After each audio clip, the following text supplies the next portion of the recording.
नमस्कार। प्रवासी सांसद सम्मेलन में प्रधानमंत्री नरेंद्र मोदी संबोधित कर रहे हैं सांसदों को, सीधे आपको वहीं लिए चलते हैं।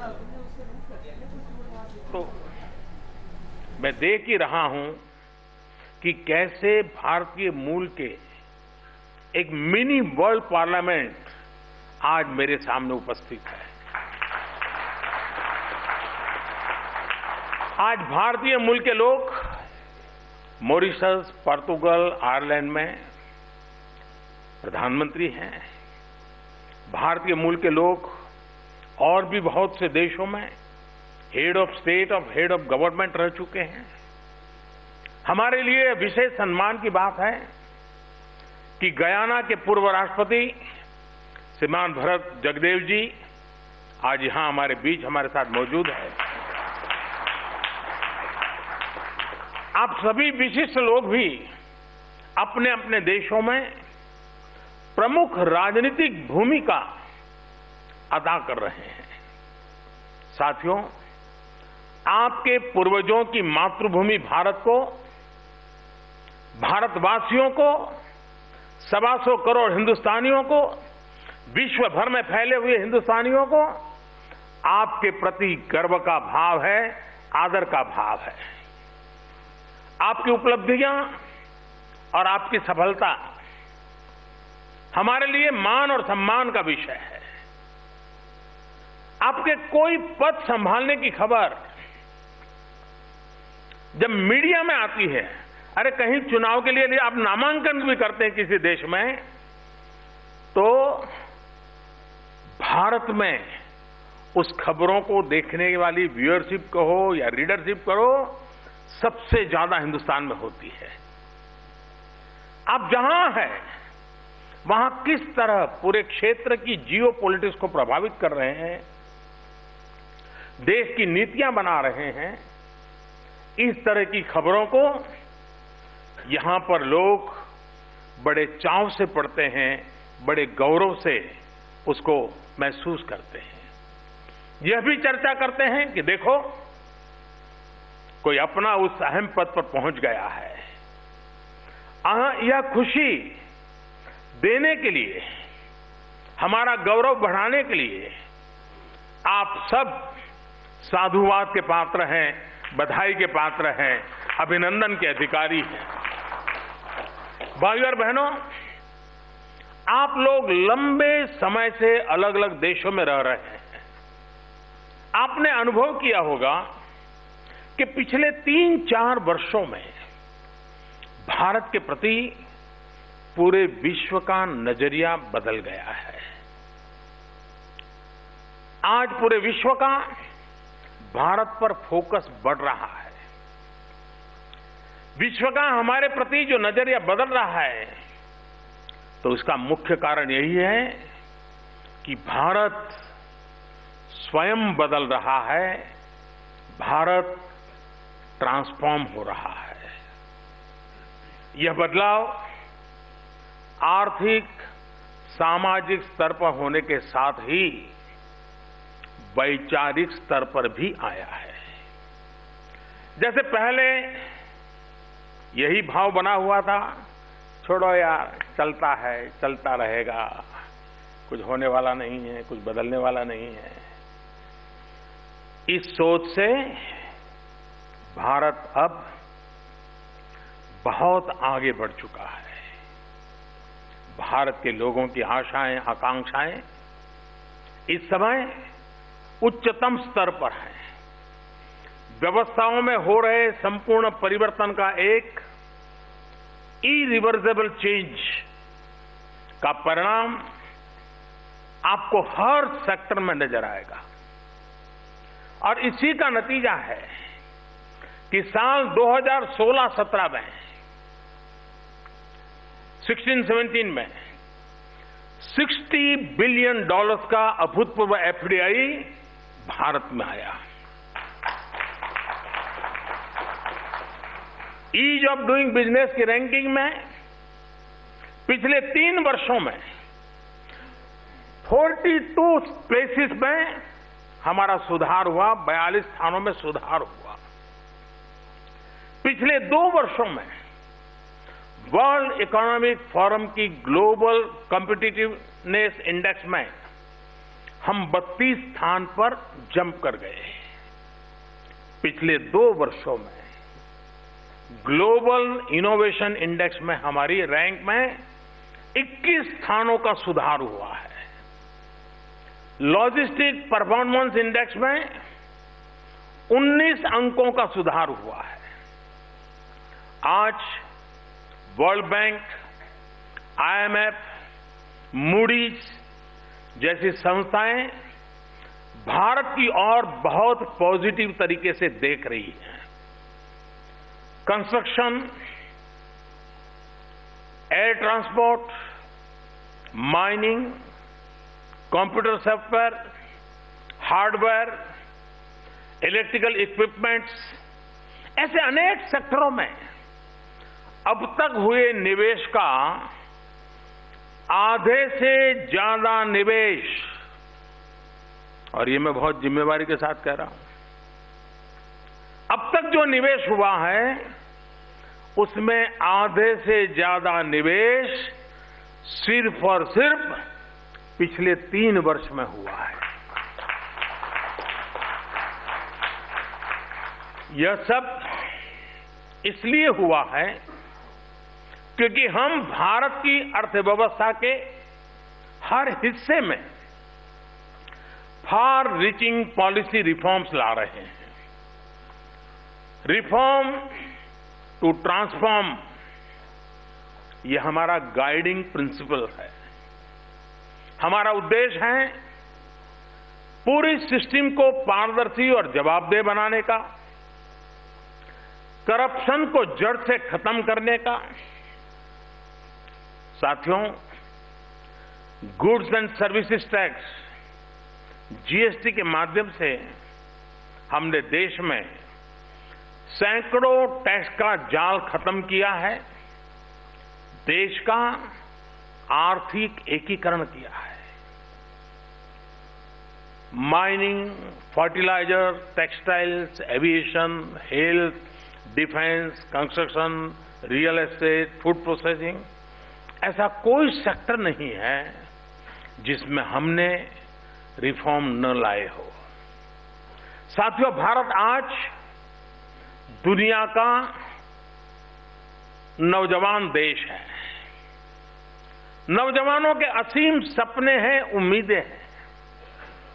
वो अपनी ऊर्जा सही क्षेत्र में लगाएं, अपने दम पर रोजगार कर सके।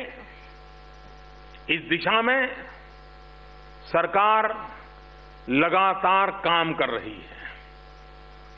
स्किल इंडिया मिशन, स्टार्टअप योजना, स्टैंड अप योजना, मुद्रा योजना इसी बात के लिए प्रारंभ की गई है।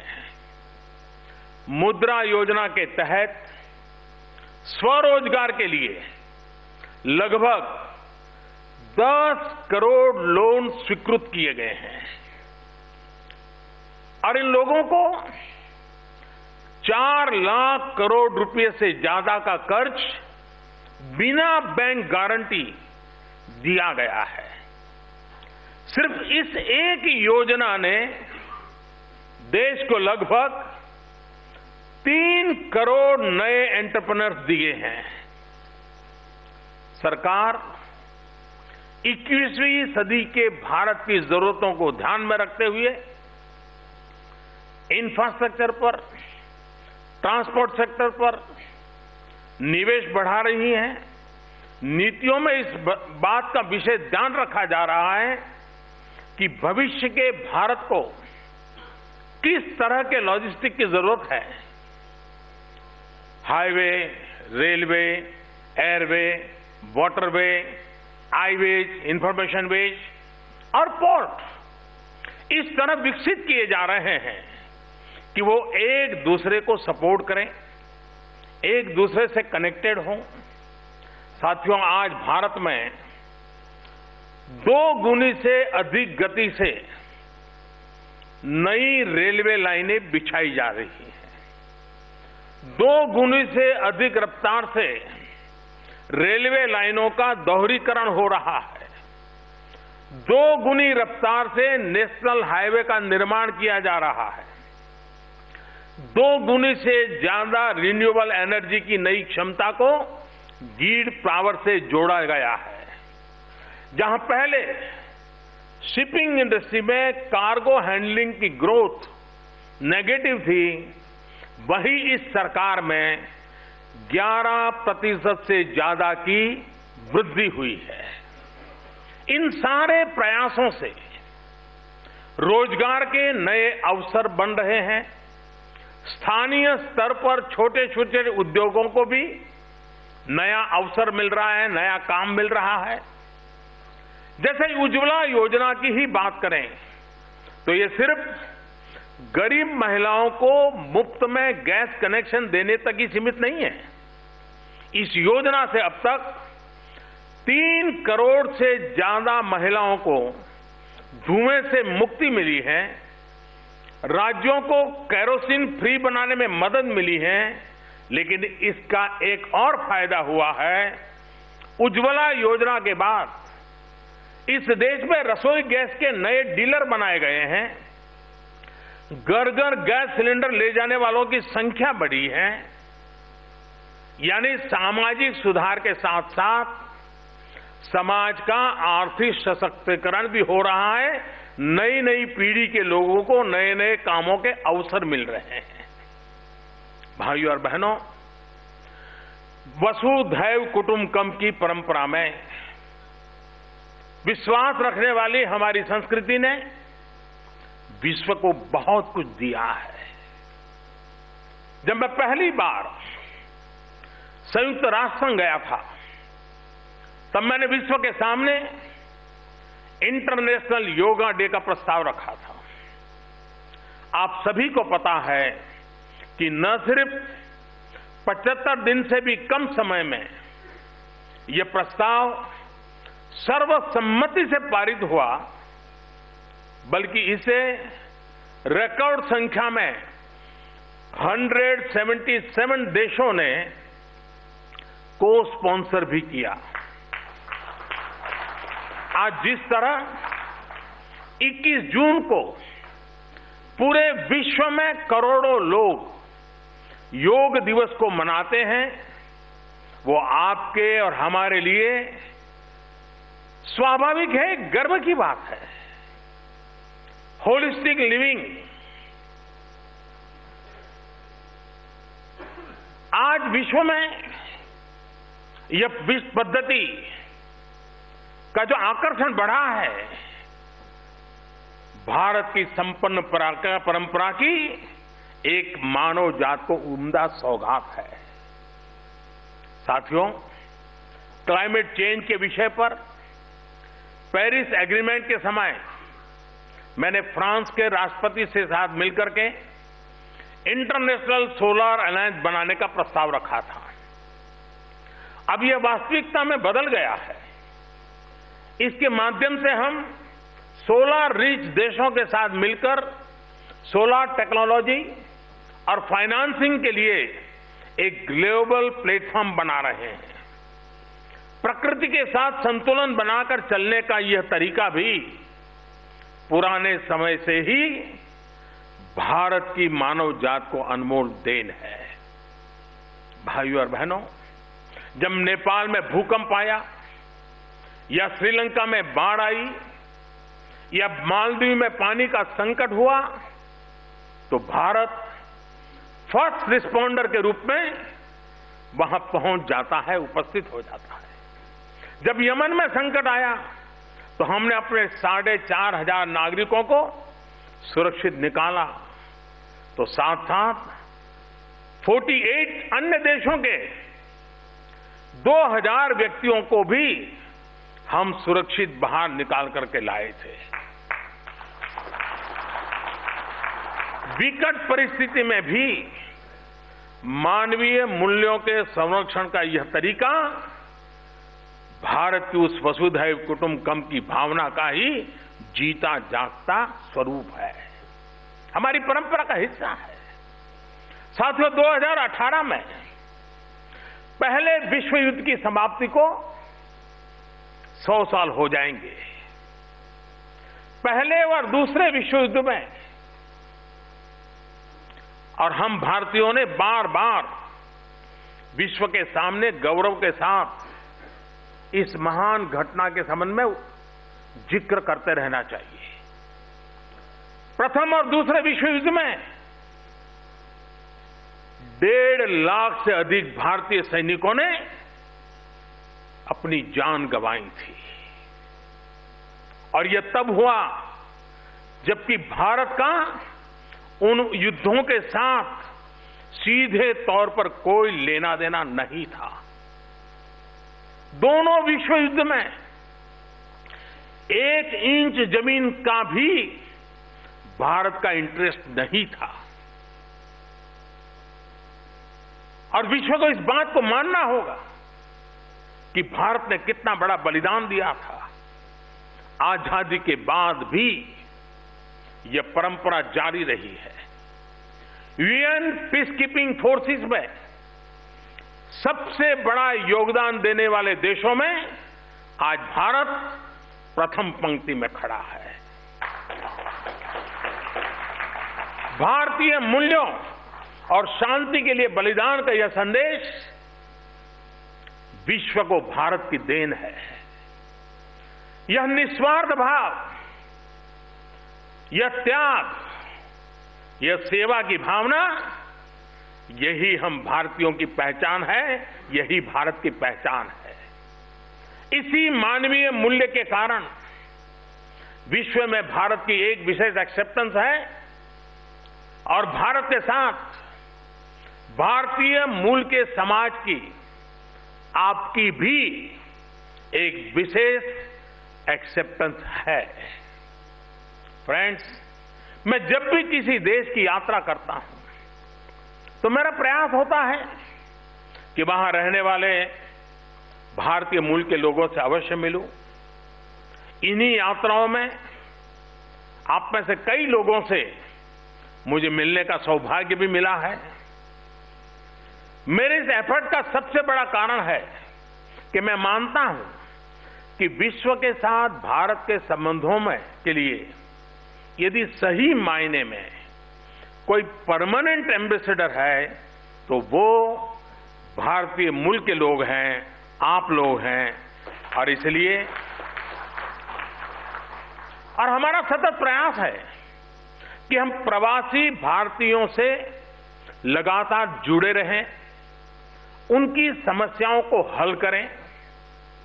एक समय में प्रवासी भारतीयों के लिए एक अलग मंत्रालय हुआ करता था, लेकिन हमें प्रवासी भारतीयों से फीडबैक मिला कि विदेश मंत्रालय के साथ कोऑर्डिनेशन में कुछ कमी महसूस हो रही है। आपकी राय में दोनों मंत्रालयों को मिलाने का सुझाव था। आपको याद होगा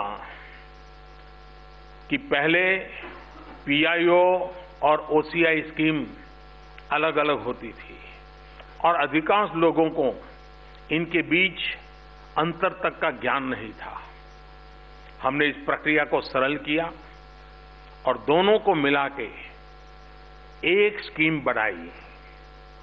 हमारी विदेश मंत्री सुषमा स्वराज जी न सिर्फ भारतीय नागरिकों बल्कि प्रवासी भारतीयों की समस्याओं पर भी 24/7 वो आपको सक्रिय नजर आएगी। उनके नेतृत्व में विदेश मंत्रालय ने काउंसलर ग्रीवेंसेस की रियल टाइम मॉनिटरिंग और रिस्पांस के लिए मदद पोर्टल की व्यवस्था खड़ी की है। प्रवासी भारतीय दिवस का आयोजन अब हर ऑल्टरनेट ईयर पर किया जा रहा है। साथ ही साथ रीजनल प्रवासी भारतीय दिवस भी मनाए जा रहे हैं। सुषमा जी अभी अभी सिंगापुर में ऐसे ही एक सम्मेलन में शामिल होकर के आई है। भाइयों और बहनों, आज यहां जिस इमारत में हम सब उपस्थित हैं उसे 2016 में 2 अक्टूबर को आप सभी भारतीयों के नाम पर समर्पित किया गया है।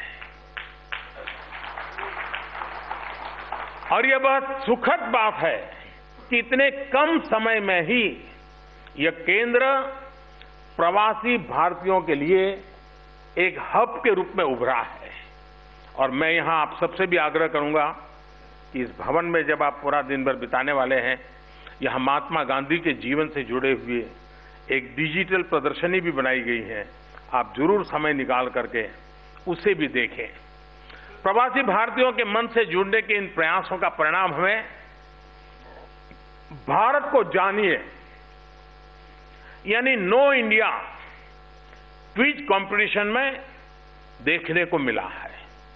इस प्रतियोगिता में लगभग 100 देशों के 5,700 से ज्यादा प्रवासी युवाओं ने, नई पीढ़ी ने हिस्सा लिया है।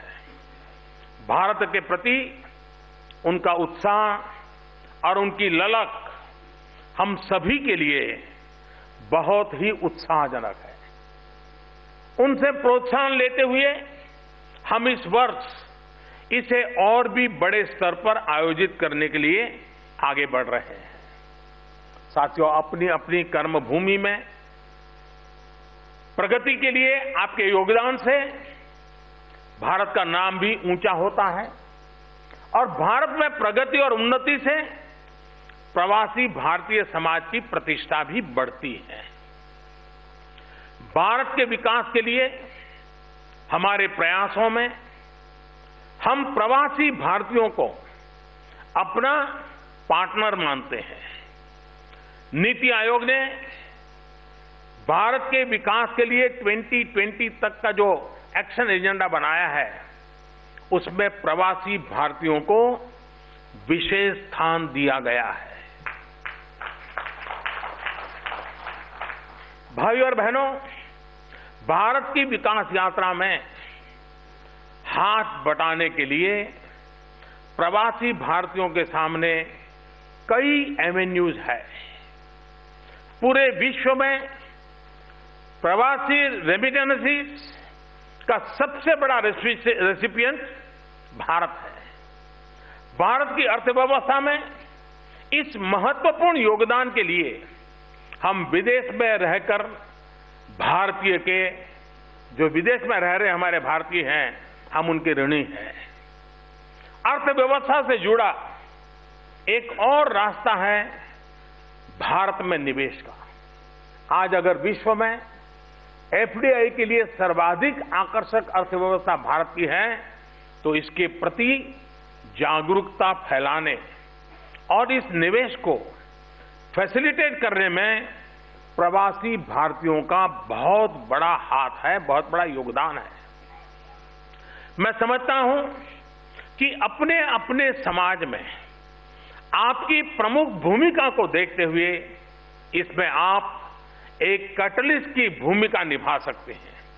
इसी संदर्भ में टूरिज्म को बढ़ावा देने में भी भारतीय मूल के डायस्पोरा का बहुत योगदान हो सकता है। साथियों, विश्व की अनेक बड़ी कंपनियों के सीईओज एवं लीडर्स हमारे प्रवासी भारतीय हैं। भारत की अर्थव्यवस्था को वो बहुत तरीके से समझते हैं। इसलिए भारत की विकास यात्रा में उनके मजबूत विश्वास के लिए हम उनके बहुत आभारी हैं। आज विदेश में बसा भारतीय खुद को देश की प्रगति का एक स्टेक होल्डर मानता है। वो इस बदलाव का हिस्सा बनना चाहता है, अपनी जिम्मेदारी निभाना चाहता है। विश्व पटल पर अपने भारत को और ऊपर उठते हुए देखना चाहते हैं। हम जानते हैं कि आपका अनुभव देश में सामाजिक और आर्थिक परिवर्तन के लिए कितना महत्वपूर्ण है। आपका अनुभव भारत को मदद कर सके, इसलिए वज्र यानी visiting adjunct joint research faculty scheme शुरू की गई है। इस स्कीम के तहत आप भारत के संस्थानों में 1 से 3 महीने तक काम कर सकते हैं। आज इस मंच से मैं आप सभी को आह्वान करता हूं कि इस योजना से जुड़े और अपने देश में अन्य भारतीयों को भी इससे जुड़ने के लिए प्रोत्साहित करें। आपके अनुभव का फायदा भारत की युवा पीढ़ी को मिलेगा तो आपको भी एक बहुत ही सुखद अनुभूति होगी। भारत की आवश्यकताएं, शक्तियां और विशेषताओं को विश्व तक पहुंचाने की जितनी क्षमता आप में है, मैं समझता हूं और किसी में नहीं है। दुनिया के अस्थिरता से भरे वातावरण में भारतीय सभ्यता और संस्कृति के मूल्य पूरे विश्व का मार्गदर्शन कर सकते हैं। विश्व में हेल्थ केयर को लेकर चिंता बढ़ रही है तो आप दुनिया को आपकी पुरातन होलिस्टिक लिविंग की परंपरा के बारे में बता सकते हैं। जहां वैश्विक समाज अलग अलग स्तरों और विचारधाराओं में बंट रहा है, वहां आप भारत की सबको साथ लेकर चलने वाली इंक्लूसिव फिलॉसफी, सबका साथ सबका विकास का उदाहरण दे सकते हैं। जहां विश्व में एक्टिविज्म और रेडिकलाइजेशन के बारे में चिंता बढ़ रही है, वहां आप दुनिया को भारतीय संस्कृति के सर्वपंथ समभाव का संदेश दोहरा सकते हैं। साथियों, आप सभी की जानकारी में है कि 2019 में प्रयाग इलाहाबाद में कुंभ मेले का आयोजन किया जाएगा। ये भी हम सभी के लिए गौरव की बात है कि हाल ही में कुंभ मेले को यूनेस्को की intangible cultural heritage of humanity की लिस्ट में स्थान मिला है। उत्तर प्रदेश सरकार द्वारा इसकी व्यापक पैमाने पर तैयारियां शुरू की गई हैं। मेरा आग्रह है कि अगले वर्ष जब आप भारत आएं तो इस तैयारी के साथ आएं कि प्रयाग के दर्शन के भी जरूर जाने का मन कर जाए। आप अपने देश में अन्य लोगों को भी इस भव्य आयोजन के बारे में बताएंगे तो वो भी भारतीय संस्कृति की इस धरोहर से परिचित होंगे। भाइयों और बहनों, विश्व के सामने कई बड़ी चुनौतियां हैं जिनका मुकाबला करने के लिए गांधी जी के विचार आज भी प्रासंगिक है। अहिंसा और सत्याग्रह के मार्ग पर चलते हुए कोई भी विवाद सुलझाया जा सकता है। एक्सट्रीमिज्म और रेडिकलाइजेशन को काउंटर करने वाली कोई विचारधारा है तो वो है गांधी जी की विचारधारा, भारतीय मूल्यों की विचारधारा। फ्रेंड्स, एक विकसित भारत के निर्माण के लिए, न्यू इंडिया के सपने को पूरा करने के लिए हम आपके साथ मिलकर आगे बढ़ना चाहते हैं। इस सम्मेलन में हम आपके अनुभव से लाभान्वित होना चाहते हैं। न्यू इंडिया के विकास के बारे में आपको बताना चाहते हैं, आपसे जुड़ना चाहते हैं। आप जहां भी हो, जिस भी देश में रहें, आपके विकास की यात्रा में भी हम साझेदार बनना चाहते हैं। साथियों, 21वीं सदी को एशियन सेंचुरी कहा जा रहा है। इसमें निश्चित रूप से भारत की अहम भूमिका है। इस भूमिका का प्रभाव, भारत के बढ़ते कद का प्रभाव आप जहां भी रहेंगे आप अवश्य महसूस करेंगे। भारत की बढ़ती हुई अर्थव्यवस्था, भारत की बढ़ती हुई ताकत देखकर आज आपका माथा ऊपर उठेगा तो हम और ज्यादा परिश्रम करने के लिए प्रेरित होंगे। भाइयों और बहनों, भारत वो देश है जिसने विश्व पटल पर हमेशा सकारात्मक भूमिका निभाई है। हमने किसी भी देश के प्रति अपनी नीति को फायदे नुकसान के तराजू पर नहीं तोला है, बल्कि उसे मानवीय मूल्यों के प्रिज्म से देखा है। हमारा डेवलपमेंट एड देने का मॉडल भी गिव एंड टेक पर आधारित नहीं है, बल्कि यह उन देशों की आवश्यकताओं और प्राथमिकताओं पर निर्भर करता है। हमारी न किसी से रिसोर्स एक्सप्लॉइट करने की मंशा है और न ही किसी की टेरिटरी पर हमारी नजर है। हमारा फोकस सदैव कैपेसिटी बिल्डिंग और रिसोर्स डेवलपमेंट पर रहा है। बायलैटरल, मल्टीलैटरल प्लेटफॉर्म्स चाहे वो कॉमनवेल्थ हो, इंडिया अफ्रीका फोरम समिट हो, forum for India Pacific island cooperation हो, हम प्रत्येक मंच पर सभी को साथ लेकर आगे बढ़ने के लिए प्रयत्नशील रह रहे हैं। आसियान देशों से हमारे मजबूत संबंधों को हमने आसियान संगठन के साथ संबंध बढ़ाकर और भी ठोस रूप प्रदान किया है। भारत आसियान संबंधों का भविष्य कितना उज्जवल है, इसकी झांकी अब से कुछ दिनों बाद गणतंत्र दिवस पर पूरी दुनिया उसे देखेगी। साथियों, भारत सारे विश्व में सुख, शांति, समृद्धि, लोकतांत्रिक मूल्यों, समावेशिता, सहयोग और भाईचारे का पक्षधर रहा है। यह वही सूत्र है जो जनप्रतिनिधियों के रूप में आपको अपने इलेक्टोरेट से भी जोड़ते हैं।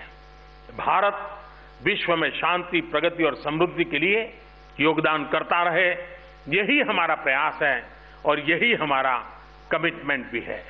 फ्रेंड्स, हमारा निमंत्रण स्वीकार करने के लिए, अपने व्यस्त कार्यक्रमों से समय निकालकर यहां आने के लिए मैं आपका एक बार फिर हृदय से आभार प्रकट करता हूं और मुझे विश्वास है कि आपकी सक्रिय साझेदारी से यह सम्मेलन सफल होगा।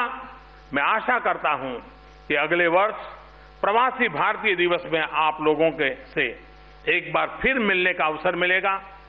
मैं फिर एक बार आप सबका स्वागत करते हुए, आप सबको हृदय से धन्यवाद करते हुए मेरी वाणी को विराम देता हूं। धन्यवाद।